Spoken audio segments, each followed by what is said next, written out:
Hello everybody and welcome to the final resolution check-in for my 2022 Play-All-Investigators challenge that I set out for myself. My resolution back in the shimmering sunlight that was 2021, and now we're in the harsh cold winter of 2022.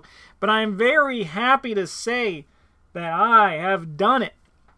I have played a campaign, or in the case of like some of the investigators here, like the majority of a campaign, to the point where I know how the decks are functioning, I know how the decks are doing, and I'm also not really learning anything new about some of these investigators, as I'll get to them. But everybody is checked off. If you don't know what my goal was, it was to play a campaign with every investigator in the game to try to, you know, better understand them and maybe become better at Arkham in the process and kind of like make new discoveries and all that. So I'm going to just go through all of the decks that I have here in order from top to bottom, left to right on these two columns.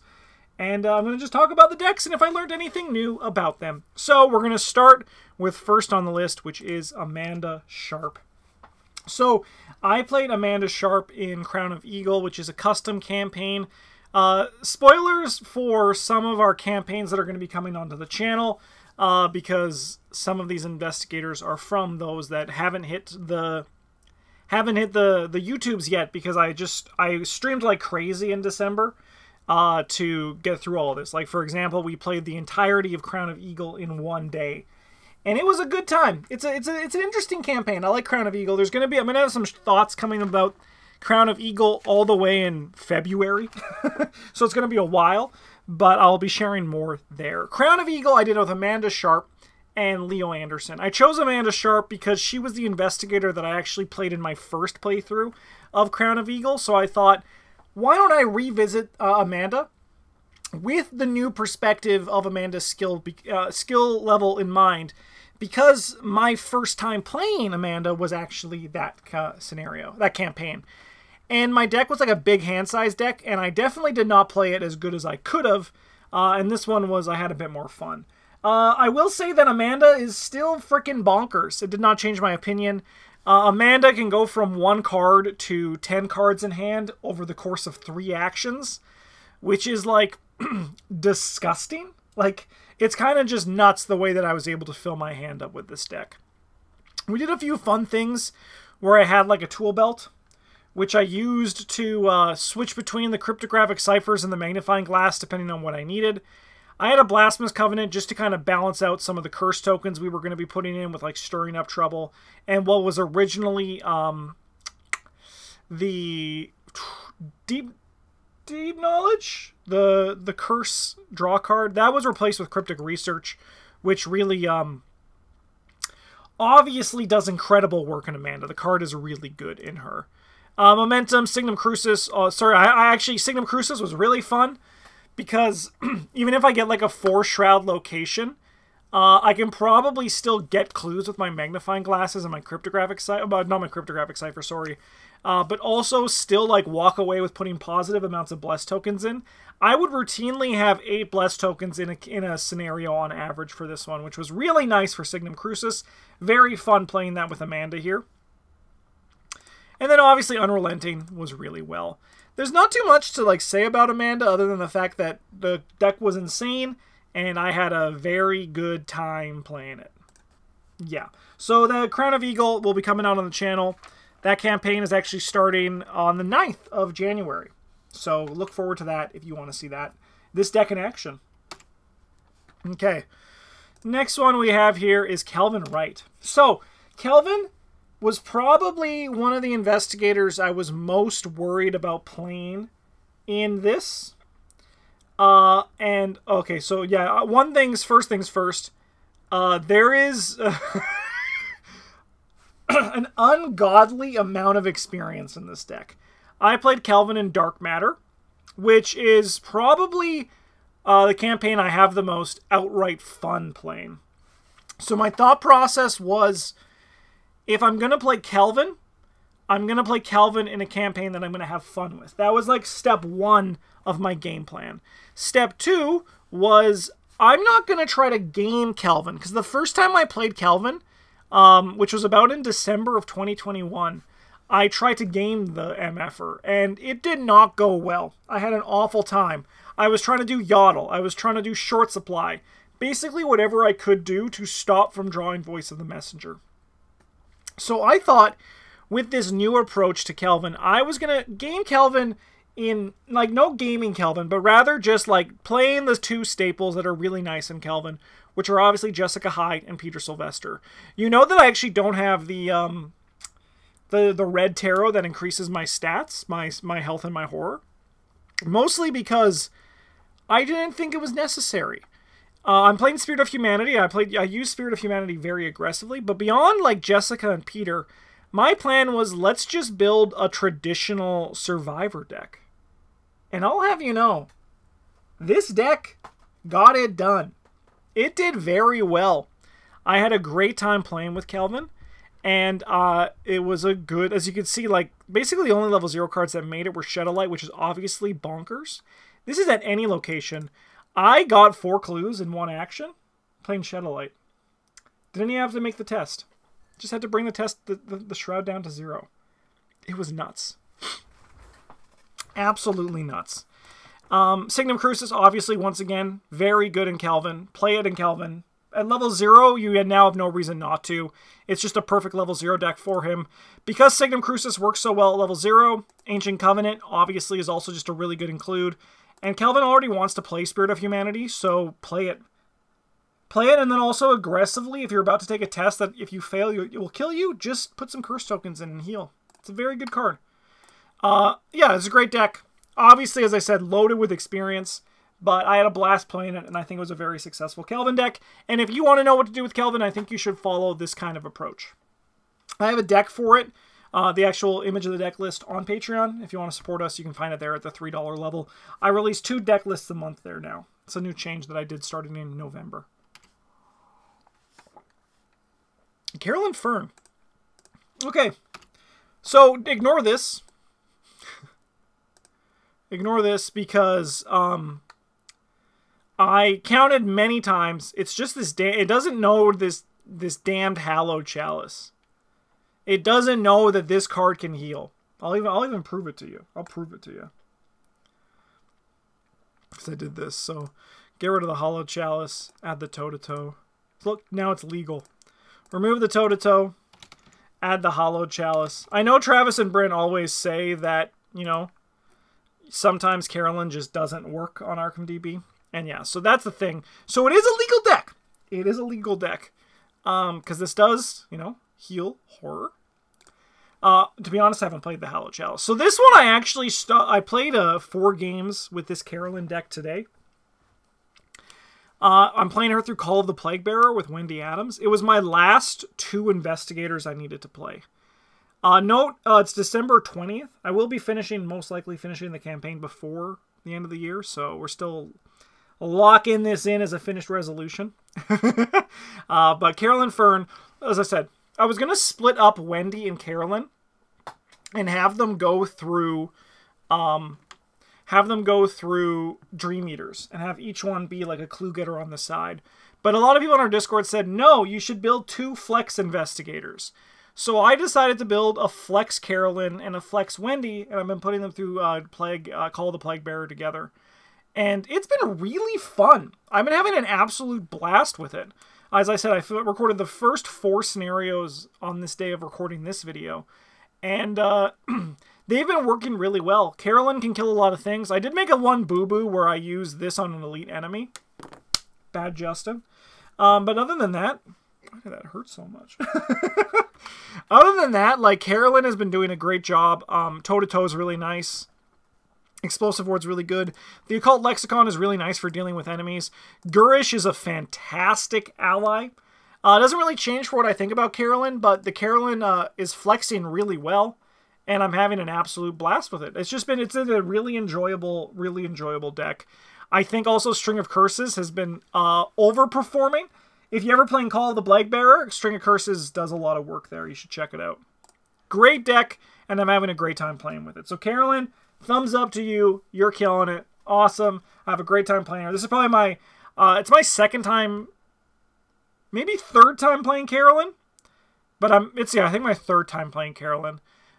And she's been a blast. I see why Travis likes her as much as he does, because she can flex in such a really good way. She also can just get clues really well. Okay, Parallel Daisy. Ignore the lies that you see in the title. This was originally going to be a Parallel Daisy and Parallel Roland deck that I was playing with through. I was going to play through Dunwich off camera, but then I decided to shift into Carcosa, and that's why this Man in the Pallid Mask is here. So your eyes are not lying to you. I will also say that, excuse me, that I'm going to be playing Parallel Daisy actually on the channel. Me and M from A Myriad. You might have seen us play, we played a sealed challenge through Innsmouth, and then we did the Parallel Dreamers through Dream Eaters. We have a new fun challenge video coming up, and they are playing Parallel Roland, and I am playing Parallel Daisy, so you're going to see Parallel Daisy in action. The Parallel Daisy that I'm going to be playing there is going to be very similar to this deck. So I wanted to see... I never played Parallel Daisy, and I was very down on Parallel Daisy. I had a lot of sentiment from Travis and Britt. I was like, yeah. I was like with them. I was like, wow, why would I have one brain? Right? Why would I want to live with one brain? Beautiful. Just turn your head, take your phone, move it like this. It'll all be fine. But then with the geared up ruling with Backpack, I would routinely hit 6 brain on the first turn of the game. It was absolutely wild, and other than that, though, I think the deck's kind of just boring. It's kind of just like bad Daisy. Like, yeah, you have a lot of brain. Like, I would, like, commonly by the end be at 6 brain. Like, sorry, 8 brain? 8 to 9 sometimes. And, like, while that's cool, it doesn't really, like... It's not really, like, an ability, right? That's how it kind of, like, felt for me. And I would rather just be playing regular Daisy. But...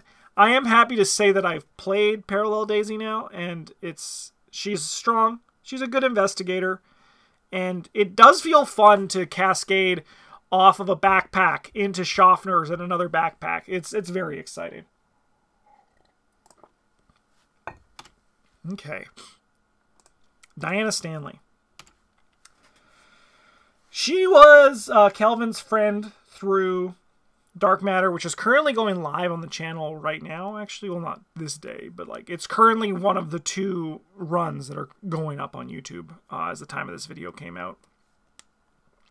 Also has a shit ton of experience. Who would have thought down the rabbit hole and Dark Matter? There's a lot of experience in them. I don't have much to say on Diana. I do think she's stronger than I originally gave her credit for. I don't think she's like... My thought process was that if I needed to play multiple Deny Existence 5s on tests where, like how many foot tests do I need to pass this on, right? That's the kind of thing. So, while I thought that she was more impressive, than I gave her credit for, I don't think she is... I'm still not sold that she is, like, super duper strong. I think she's good. She's like completely opposite of my playstyle, but this was a very fun Diana deck that I had a good time with. I will say huge thank you to all the people who stuck with me when I played Diana the first time and it was a nightmare. And they gave me advice on how to play Diana. Some of it was nicer than others, I will say that right now. But the nice people who gave advice, which were just kind of like throw the tests immediately. Like, don't try to find the perfect cancel, just get them going to get the Diana machine running, and that was very helpful, and it did lead to a better Diana Stanley experience. If I didn't play Diana, I'm not excited to play Diana again, but I would. It's mostly just as, like, there's a very similar package that we're going to get in all of these events for her, right? Once we see more things that cancel and stuff, it can become cooler, but... Other than that, I think I have my Diana perspective now, and I think she is enjoyable, but not for me. But yeah, she was powerful. It was a powerful deck, and I had a good time with it. But I mean, when you have 67 experience, it's hard not to have a powerful deck. Am I right? We're going a little bit quickly through these, just because, you know, I don't have much to say about a lot of them. That's just how it is. These are like the last few that, like, apart from, like, Kelvin, who I had a lot to say on, it's kind of just, like, going through it pretty quick. Gloria Goldberg, the Flexible Granny, just how I like them. So I wanted to, this is actually from something on our Patreon where I was playing through Dunwich. It's not done yet, it's mostly done. But as you can see, it's still using the old taboo list. So that's how long some of these have kind of just been slowly being poked at over the year 2022. But this was a deck built to flex with Mark Harrigan through Dunwich, and it's Gloria. Yeah, I'm once again trying the Rogue Gloria. I think that it is the worst of the 3 Glorias. Like, I think even Guardian's better than Rogue. But I do like that. I do still like exploring Gloria. I think she's a cool character.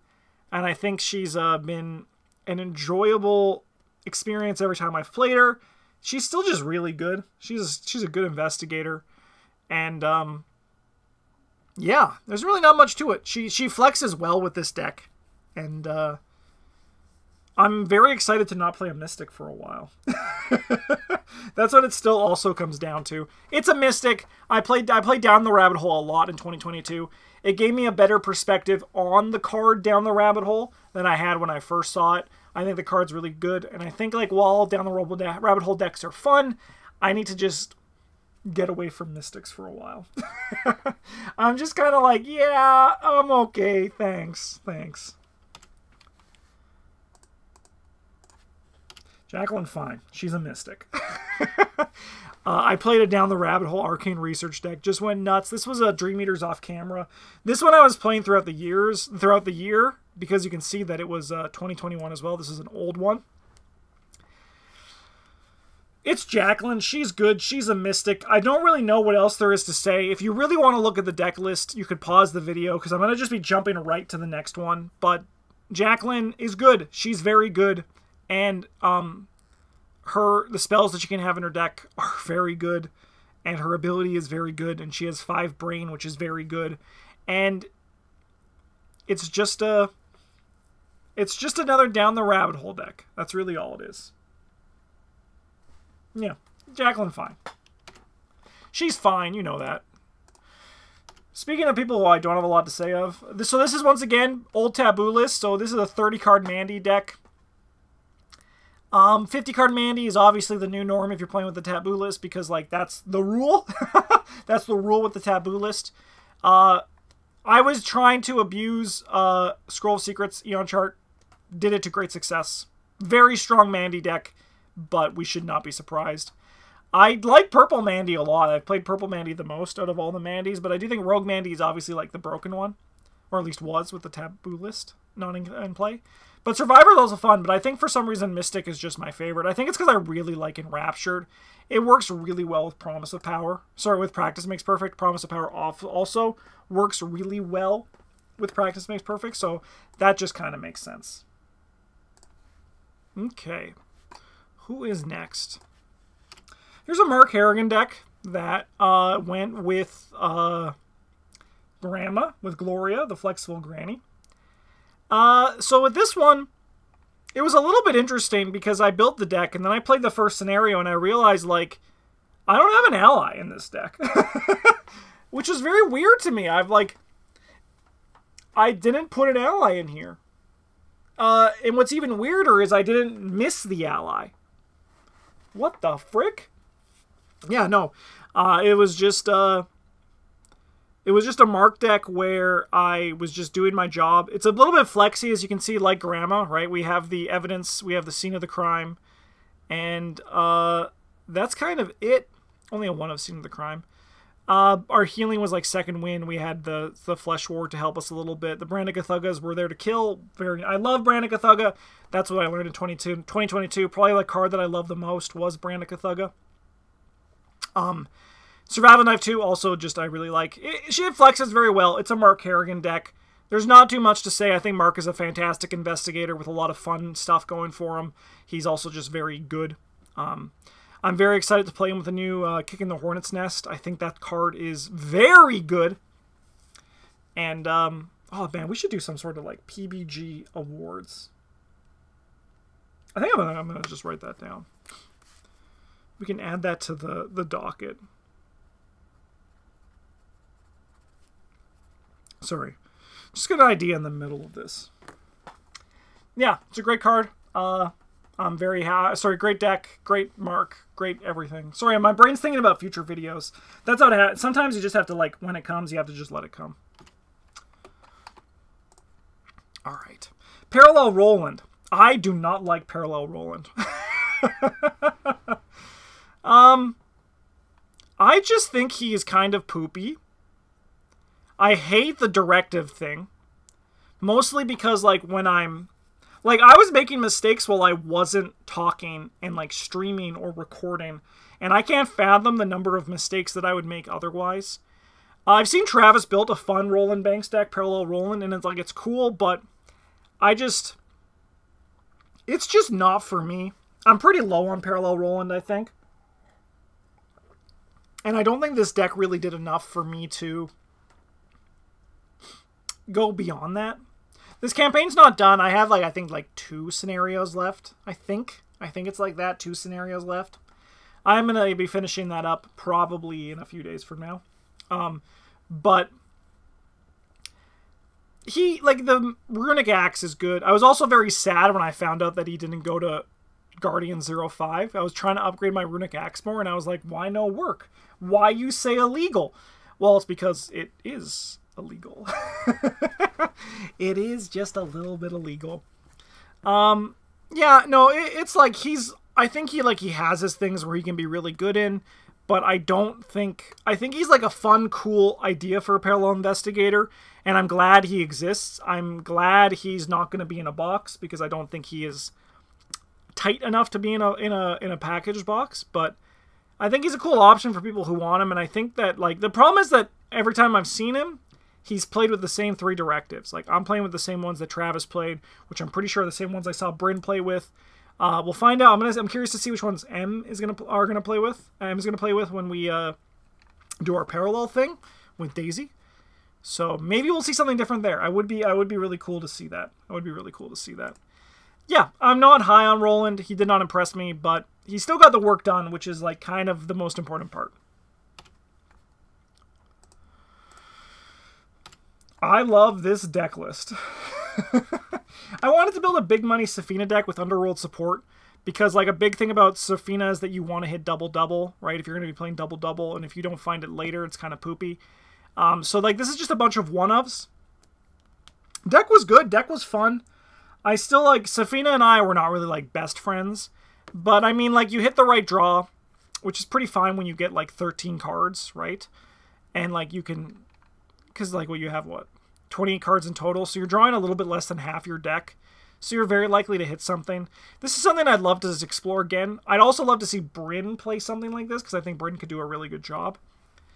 Yeah, I think that this was a cool deck, and I had a fun time with it, and doubling things is always a good time.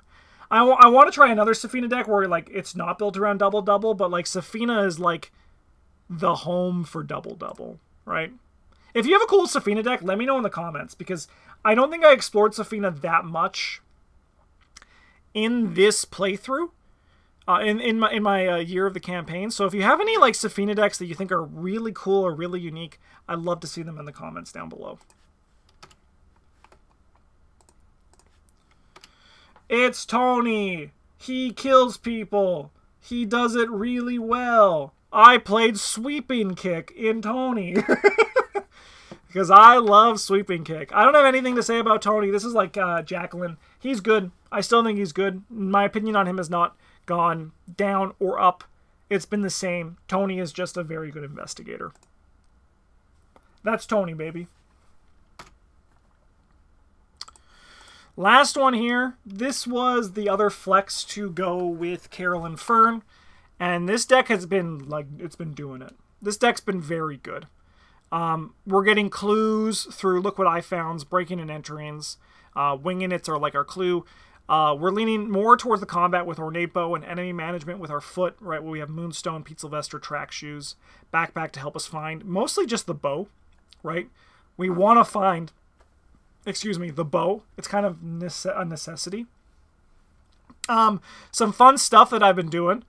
I like the Honed Instinct. I have to upgrade it. It's going to be on the list of things to upgrade in the near future for this deck and when I get finished the last few scenarios on stream.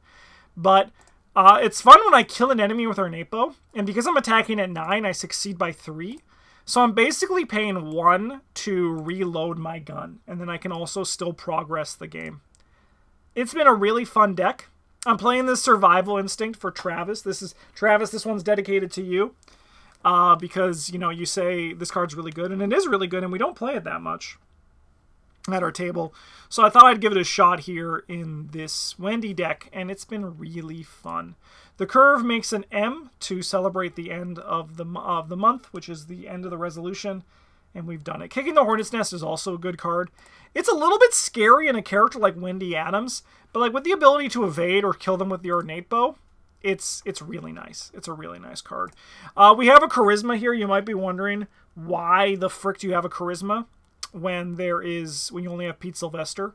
I have a story asset in my deck that I want in play as well because it actually gives the exact same boost as Pete Sylvester. So in a perfect world, we will actually have 7 brain and 8 foot if everything is in play. This deck's weakness is that it's probably not drawing that well, and also the Moonstone's only a 1-of. We have hit it, like, I think every game. Yeah, no, Wendy's fun. She's very good. Due to Wendy's ability, we've drawn 8 Elder Signs and 1 auto-fail in 4 scenarios, so that's good. Whew! Okay. Okay. It's over. Every investigator played in 2022, and then their decks and discoveries discussed in, I think, a 7 or 6 part series. Maybe 7. I think 7 episodes. But it feels really nice to be done. I'm looking forward to not having to like look at my investigators that are left and try to figure out the best combination with them. And rather now I can just like play what I want. I have a few ideas for what I might try to make as a little small goal for myself within the year of 2023. But until then, I think we just say goodbye. Thank you to all of our patrons for supporting the channel. Thank you to everyone who kind of watched all of these videos as I broke down my progress through the resolution run. And just a huge thank you to everyone who watches our videos. This is the last Arkham video of 2022 that is coming out on the channel. But it doesn't mean it's the last Arkham video. We're starting again on January 1st, 2023 with some more exciting Arkham content coming your way. So, if you like this kind of stuff, subscribe to the channel if you're not subscribed. Like the video, it helps our channel get pushed up on the algorithm robot. And leave a comment as well. All very helpful. Thank you so much. And as always, a GG's.